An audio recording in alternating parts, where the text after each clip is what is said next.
जो जो असुविधाएं आपको हुई हैं वो नहीं होंगी। जय सिया राम। साल इनकी व्यास जी की कथा होती है, बहुत विशाल कथाएं होती हैं। और हमारे बड़े भाई मोहन बंसल जी हैं, 2 मिनट के लिए मोहन बंसल जी, क्योंकि इन्होंने हमें लंका लेकर जाना है सामने पहचान करवा रहे तो इसलिए पहचान करवा रहे हैं हमारे। अगर नहीं लेके जाए तो पकड़ लो, पैसा तो इसीलिए दिखा रहे थे। मैंने कल भी बताया था, दिल्ली का कोई ऐसा कोना नहीं, दिल्ली छोड़ पूरे भारतवर्ष कहूँ तो भी सही रहेगा, कि जहाँ पर इनका सहयोग किसी भी मंदिर में, कोई भी मंदिर हो जहाँ पर इनका योगदान ना होता हो। ऐसे धन्य महापुरुष के लिए तो हम भगवान से यही कहेंगे, ऐसे ऐसे महापुरुष जो है धरती पर भेजते रहें, ताकि मंदिरों का भी कल्याण होता रहे। हमारे मोहन बंसल आदरणीय व्यास जी व मंच पे विराजित संत मंडल व हरि भक्तों, देखिए सबसे बड़ी बात यह है जो आप अच्छी तरह अपने मन में मान लें और समझ लें, वो ये है कि कुछ लोग भगवान ऐसे बनाता जिसमें हमारे व्यास जी भी एक हैं। मैं एक्चुअली नाथ संप्रदाय का थोड़ा सा मेरे को प्रेम है। ये ऊपर जो नाथ जी महाराज बैठे हैं, मैं शायद ये फील करता हूँ कि इनके गुरुजी हैं, उन्होंने उन्हीं के आशीर्वाद से हम लोग फले फूले हैं। तो मेरे को कहीं से ये पता लगा था कि भाई अशोक विहार में गोरखनाथ जी की कथा ये कर रहे हैं। मैं ये बात आपको इसलिए बता रहा हूँ कि जब मैंने इनकी कथा सुनी तो मेरे मन में आया कि क्या वास्तव में इतनी बड़ी सरलता भी किसी में हो सकती है क्या? मतलब इतनी बड़ी सरलता। आपको एक अजीब सी बात बताता हूँ कि सबरी जो थी, सबरी को कोई भजन नहीं आता था, कोई मंत्र तंत्र नहीं आता था। सबरी को क्या था? सबरी में सबसे बड़ा गुण था सरलता। मतलब सबसे बड़ा गुण था सरलता। और उसको मातंग ऋषि ने कह दिया कि सबरी तेरे को भगवान मिलेगा। बोली महाराज सच्ची मिल जाएगा। बोलिए देख मेरो तो मेरे को नहीं, पर तन पक्को मिलेगा। बोले जी पक्की बात है? बोलो बिल्कुल पक्की बात है कि तेरे को भगवान मिलेंगे। सबरी ने पूछा महाराज भगवान आएंगे तो मैं पहचानूंगी कैसे? मतलब कितनी सरल थी वो ये पूछ रही है कि महाराज भगवान आएंगे तो मैं पहचानूंगी कैसे? बोलो सबरी बा की बोलेगा कि तेरो राम आयो है। तो बोले महाराज वो आके बोलेंगे मेरा राम आया। बोला बिल्कुल आके बोलेंगे मेरे राम आए। तो मैं आपको ये कह रहा हूँ कि सुखदेव जी को जैसा ज्ञान था, ज्ञान में वैसे और सरलता में इनके लिए मेरे ख्याल से इनको ये भी नहीं पता होगा कि ये बहन है या ये माँ है। इनके लिए तो मैंने जैसा इनका स्वभाव देखा। और देखो उसके बाद में राजस्थान में एक छोटा सा गांव है जहाँ हमने इनकी कथा कराई। तो पहले हम सोचते थे कि भाई कथा में कितने लोग आएंगे, तो हमने भी एक छोटा सा पंडाल बना दिया। एंड आप सरप्राइज करेंगे, हमको 5 बार पंडाल बढ़ाना पड़ा। लास्ट के अंदर वो मेन हाईवे आ गया। हमने कहा भाई अब तो बस की बात नहीं, हाईवे पे तो पंडाल लग नहीं सकता। तो लोग बात कहने लगे जी ऐसा है, आप एक काम करो पंडाल खोल दो। मैंने कहा जी मैं समझा नहीं। बोला इधर से खोल दो, जहाँ जगह मिलेगी ना हम एडजस्ट कर लेंगे। आप तो पंडाल खोल दो, हाईवे पे बैठ नहीं सकते। तो क्या होता है कि कुछ संत ऐसे होते हैं जिनके अंदर कुछ विलक्षणता होती है। इनकी सबसे बड़ी विलक्षणता यह है कि ये सरल है। और मैं ये कहता हूँ कि जब सरल है तो उसी को भगवान मिलता है। तो ये तो वास्तव में भगवान ही है, जो भक्त और भगवान में कोई फर्क नहीं मानता। 22 दिसंबर तक है। उत्तम नगर वाणी विहार में 29 दिसंबर से 6 जनवरी तक, सावन पार्क अशोक विहार में 8 जनवरी से 16 जनवरी तक। हरियाणा से हमारे ताऊ जी के नाम से ही ये प्रसिद्ध हैं, वो आए हैं, 2 शब्द जरूर कहेंगे। आदरणीय व्यास जी और मेरे गुरु भाई श्री चैतन्यनाथ जी, मैं ज़्यादा बोलना नहीं आता मुझे, संक्षेप में बताऊंगा कि बंसल साहब ने हमारे शास्त्री जी को हमारे आश्रम में पहली बार 5 साल पहले कथा कराई थी। तो मैं वहाँ का आदमी आई हूँ और मुझे इनकी कथाओं से ऐसा प्रेम मिला कि मैं हर साल हरियाणा और राजस्थान में इनकी कथा करवाता हूँ। और 1 महीना पहले ही अब ये मेरे वहाँ राजस्थान में कथा करके आए हैं। तो मैं आप लोगों को एक ही बात बता रहा हूँ कि गुरु के बगैर मुक्ति नहीं है। मैं 40 साल से संतों की सेवा में हूँ और मैंने बहुत कुछ पाया है। गुरु कृपा जब हो जाए तो आप समझो सब कुछ मिल जाता है इस पृथ्वी लोक पर। मेरी 65 साल की उम्र हो गई है, हर साल कथा कराता हूँ अकेला ही सारे काम को संभाल लेता हूँ। नींद, भूख और प्यास मेरे गुरु ने आशीर्वाद दे रखा है मेरे को, और मैं अकेला पूरे परिवार को, पूरे रामायण को, पूरी कथा को, सबको संभाल लेता हूँ। इतना मुझे आशीर्वाद था, मैं ज्यादा नहीं। रानी हरिनगर से 2100 रुपए। सागर गुप्ता F105 अशोक विहार से 2100 रुपए। हमारे पास में ही ये आश्रम के साथ वाले मकान में ताराचंद जैन जी परिवार, उनकी तरफ से 1100 रुपए। राजबाला चौहान 1100 रुपए। गद्दी सुथरे शाह ठाकरा 1100 रुपए। संत इष्टधारी महाराज रिवाड़ी से जो कि आए थे 5100 रुपए। और गुप्त दान 1100 रुपए आया है। व्यास जी द्वारा लिखी हुई कुछ पुस्तकें जो कि पीछे स्टार लगा हुआ है, इनकी अपनी ही रचनाएं अपने इन्होंने ही लिखी हैं। तो गोरख चरित्र पुराण, मीरा चरित्र, उर्मिला चरित्र, शिव चरित्र और भागवत कथा की सीडी जो भी भक्तजन लेना चाहें वो पीछे स्टॉल लगा हुआ है, वहां से ले सकते हैं। अब 10-15 मिनट के लिए हम आखिरी दिन जो कि हमारा जैन नगर का है, वैसे तो हमने कथाएं सुननी है, जैन नगर का भी आखिरी दिन नहीं कह सकते क्योंकि हर साल हम तो व्यास जी से आग्रह करेंगे कि एक कथा का आयोजन जरूर करेंगे। वार्षिक उत्सव पर कथा जरूर होगी। तो 10-15 मिनट के लिए हम व्यास जी से आग्रह करेंगे कि हमें आशीर्वाद के रूप में जरूर व्यास जी। भवानी शंकरौ वंदे श्रद्धा विश्वास रूपिणो याभ्यां विना न पश्यन्ति सिद्धाः स्वान्तः स्थमीश्वरं वंदे बोधमयं नित्यं गुरुं शंकर रूपिणं उमा इमा श्रितो हि वक्रोऽपि चन्द्रः सर्वत्र वन्दते सीताराम गुणग्राम पुण्यारण्य विहारिणो वंदे विशुद्ध विज्ञानो कवीश्वर कपीश्वरो श्रावस्ते तीर्थं वंदे वंदे बुद्ध चरणाम्बुजम् अचिरावती सरिता वंदे नमामि शंभवनाथनं श्रीराम जय राम जय जय राम।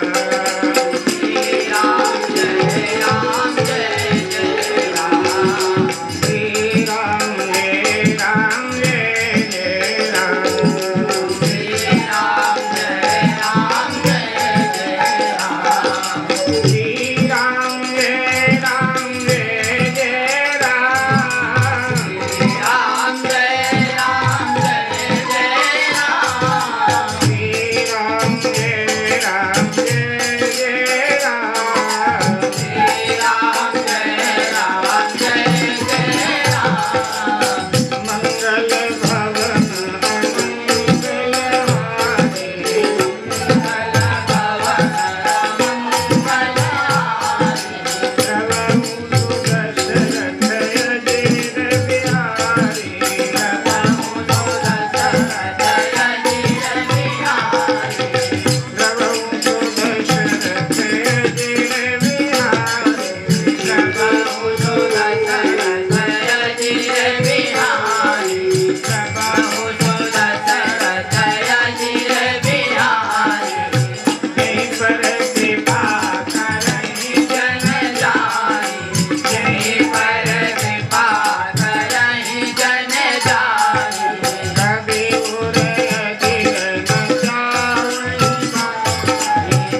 आदरणीय वंदनीय अर्चनीय पूजनीय श्री हनुमान जी महाराज, मंच पर विराजमान पूज्य संत समाज, श्रीनाथ जी महाराज, श्री हरि कथा रस रसिक महानुभावों, परमात्मा चरणानुरागियों, भक्तिमती माताओं बहनों, सुदूर से आए हुए सभी श्रोतागण, अतिथिगण,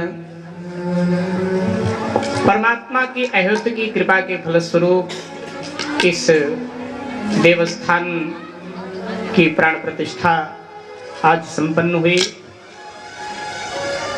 बड़ी ही प्रसन्नता का अनुभव हो रहा है, आनंद का अनुभव हो रहा है।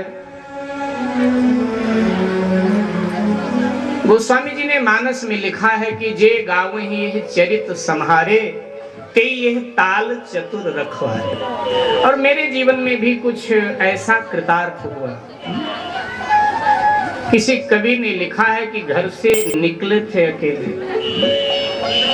लेकिन आप सब मिलते गए और कारवां बनता गया। तो कभी अयोध्या से जब हम श्रावस्ती, वैसे अयोध्या देहात क्षेत्र में श्रावस्ती से मैं हूँ, और श्रावस्ती से कभी मैं अकेला ही निकला था। मेरे पास एक मात्र ग्रंथ था रामायण जी, वो आज भी मेरे पास है। केवल एक रामायण ग्रंथ लेकर के मैं निकला था, अकेला निकला था। लेकिन आज मेरा परिवार इतना विशाल, इतना विशद हो गया है कि अयोध्या नहीं, पूरे भारत में मेरा परिवार बिखरा हुआ है, चिपका हुआ है। और जो आनंद, जो प्रेम आप सबसे मिल रहा है, वो वर्णन से परे है।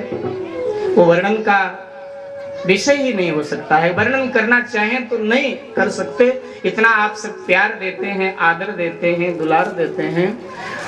अभी अपने बिना सीजा जी अपने वक्तव्य में कह रही थी, अपने परुथी जी, अपने बंसल जी भी बोल रहे थे कि यहाँ जब ये आश्रम का कार्य प्रारंभ हुआ तो वास्तव में अब इस क्षेत्र के लिए मैं अपरिचित था। जो हमारे शिष्य मंडल के लोग कहते महाराज जी वहाँ के कितने लोग होंगे, मैं यही कहता था कि कुछ कहा नहीं जा सकता, वहाँ के लोगों से तो मेरा कोई परिचय नहीं है। लेकिन जैन नगर के लोगों ने वास्तव में जो उत्साह दिखाया, ऐसा उत्साह दिखाया कि मेरा भी उत्साह बढ़ा और लग रहा है कभी बुझने वाला नहीं, निरंतर मेरा उत्साह बढ़ता जाएगा। आप सबसे मिल करके बड़ी प्रसन्नता हुई। आप सबका अपना स्थान है, आप सब आते रहिएगा, भगवान का दर्शन पूजन करते रहिएगा। सुदूर से संत समाज, शिष्यमंडल तो आया ही, संत समाज भी प्रभुता तज प्रभु कीन स्नेहु। अपने पूज्य महाराज जी श्री चैतन्यनाथ जी महाराज, इनका कार्यक्रम इतना व्यस्त रहता है, लेकिन जब से इन्हें पता चला, बार बार इतनी कृपा, मैं तो फोन कर नहीं पाया, लेकिन महाराज जी बार बार फोन करके, व्यास जी वो कब है प्रतिष्ठा, मुझे किस दिन आना है। और फिर महाराज जी ने भी कहा, मैंने कहा महाराज जी आना जरूर। बोले एक कह कैसे रवाना, मुझे तो आना ही है, आपके कहने से थोड़ा, मुझे तो वैसे भी आना है। और सभी संत समाज जिनका आपने दर्शन किया, कोई चित्रकूट से, कोई वृंदावन से, कोई हरिद्वार से, और सबने बड़ी कृपा किया है। और ऐसी कृपा संत समाज की और आप सबकी कृपा, स्नेह, प्रेम बना रहेगा।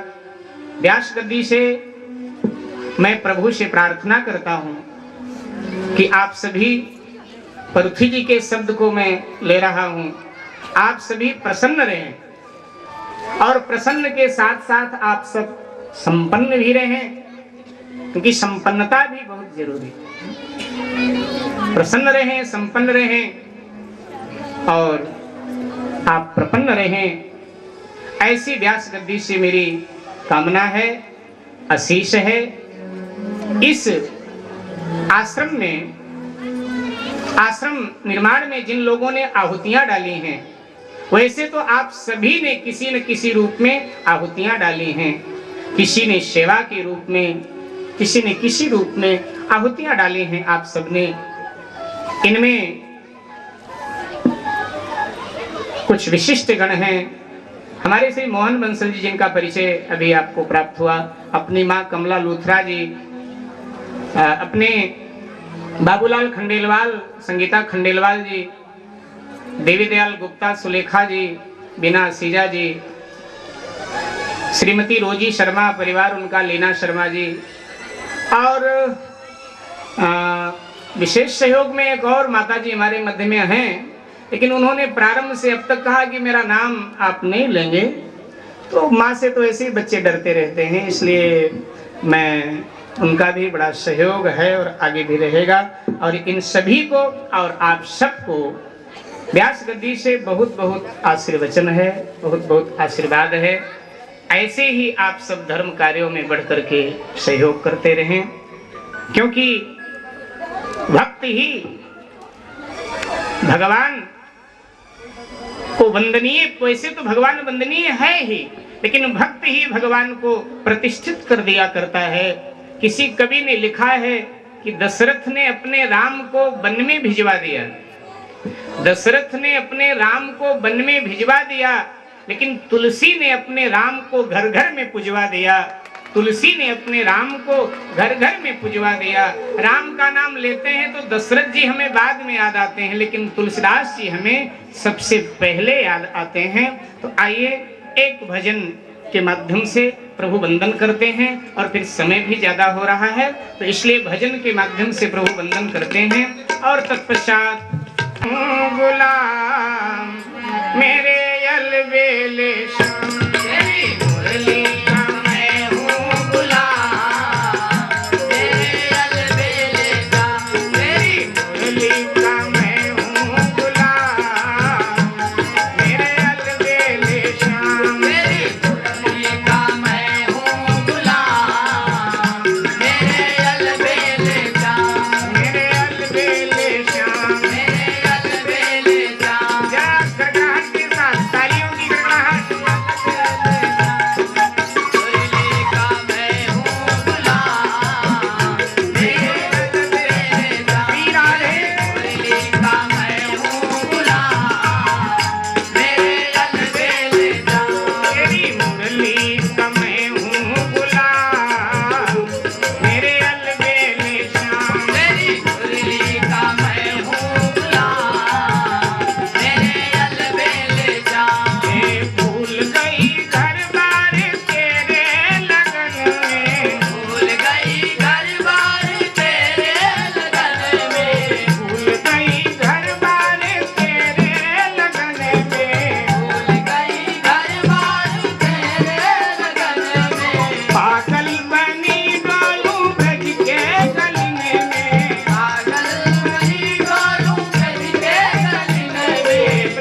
मुरली का